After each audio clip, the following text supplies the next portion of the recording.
En tout cas, c'est un moment d'abord que vraiment nous avons parlé. Rêver également que le président de la République soit non seulement à l'université pour une entreprise, mais également dans ce contexte-là bien choisi. Donc vraiment, il s'agit véritablement d'inauguration de nouveaux pavillons estimés à hauteur de 4000 lits, ce qui n'est du tout pas peut-être, ce qui n'était du tout pas évident dans un temps si record. Pour dire vrai, donc, depuis pratiquement 2012, on avait des bâtiments qui étaient dans un état de délabrement qui faisait fureur, donc qui exposaient beaucoup d'étudiants résidents à des risques. Par la suite, les autorités ont pris vraiment des engagements fermes. Ils ont démoli ces pavillons-là et vraiment ils se sont attelés à construire un nouveau pavillon. Donc cette visite-là s'inscrit dans cette perspective. Et vraiment, nous l'accueillons en bras ouverts, avec beaucoup de ferveur et d'enthousiasme. Le message que nous aurons à lancer donc, fondamentalement à l'égard du président, c'est de lui dire que bien, il est bien, par exemple, donc, de construire des édifices, que ce soit des logements ou des amphithéâtres, mais quand même, il ne faut jamais oublier le contenu. Le contenant est important, certes, mais le contenu également donc, est beaucoup plus important.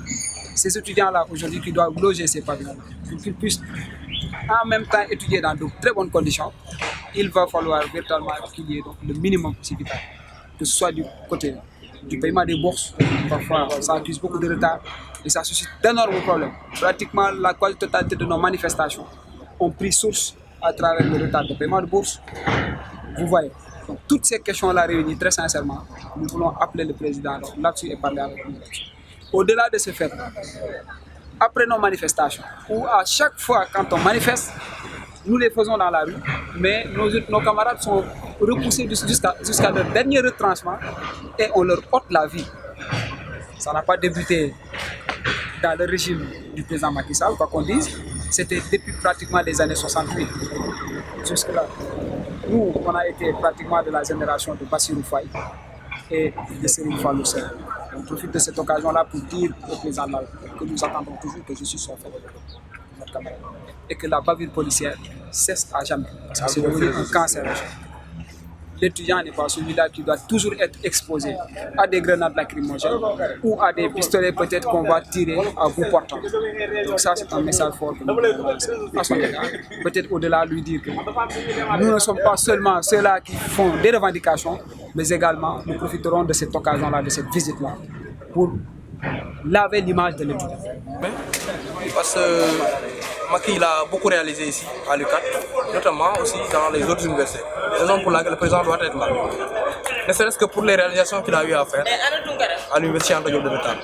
Nous l'avons comme ça, c'est tout ça, pratiquement tous les étudiants, à la fois dans le cadre des réalisations concernant les bâtiments, c'est-à-dire les pavillons. L'indépendance à nos jours, l'université au moins est en train de remplir les critères d'une université digne de son nom.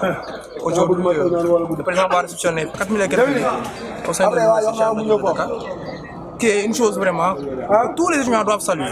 Et au-delà de ça, il y a beaucoup de mots. L'augmentation des bourses et consorts. On a bénéficié tout récemment de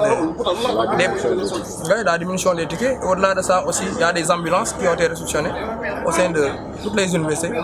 Et sans oublier les infrastructures au niveau de toutes les facultés. Mon point de vue, c'est de continuer vraiment à pousser pour ne serait-ce que pour les acquis et pour le respect des réformes universitaires. Parce qu'on a vu que dans les différentes facultés, toujours les professeurs sont à la fois toujours des PATS et des pairs.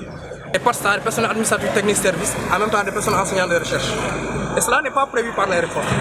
Les réformes prévoient, c'est-à-dire des conseils d'administration, c'est-à-dire des conseils académiques, qui vont prendre en compte les différentes entreprises qui sont à Dakar, qui seront des PATS, qui vont permettre aux étudiants au moins de recruter après leur formation, via la professionnalisation des filières au niveau des différentes facultés. Et au-delà de ça, sur le plan social, de continuer. Parce que de l'université jusqu'à présent, malgré les 4000 liens consorts, la demande elle est toujours forte.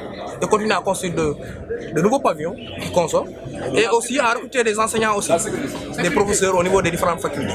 Pour l'encadrement des étudiants qui sont en master, tout le monde sait qu'un étudiant en master doit être encadré afin vraiment qu'il soit de meilleurs chercheurs. Parce que l'université a besoin de cela. Le Sénégal a besoin de grands chercheurs. Jusqu'à présent, beaucoup de soucis au niveau de l'université de pour ne pas dire de problèmes. Par exemple, si on prend l'exemple de bourses du bac, jusqu'à présent, ça nous tient à cœur parce que nous avons eu nos bacs depuis certains 3 ans, d'autres 4 ans, 5 ans, 6 ans, et jusqu'à présent, ils peinent à recevoir leur diplôme. Ça, c'est une question qu'on doit solutionner. Et je pense que si le président entend ce message, il va au moins donner des instructions aux autorités universitaires par le biais bien sûr du recteur et pour que l'office du bac délivre aux diplômés leur diplôme de bac. Parce que, en fait, on accuse même l'office du bac de s'enrichir sur nos dos. Parce que s'ils retiennent juste le plus longtemps possible, parce que l'attestation provisoire qu'ils délivrent dure 2 ans. Et à la suite des 2 ans, si nous avons un document, nous sommes obligés de payer. Que ce soit 1000 francs ou 1800 si c'est hors Dakar, 1800 francs bien sûr, pour pouvoir recevoir au moins une autre attestation. Ce que je juge anormal de la part de l'office du bac. S'ils ne nous donnent pas nos diplômes, et si nous voulons aussi une attestation ou un diplôme de remplacement, il doit le faire gratuitement et bien nous donner nos diplômes.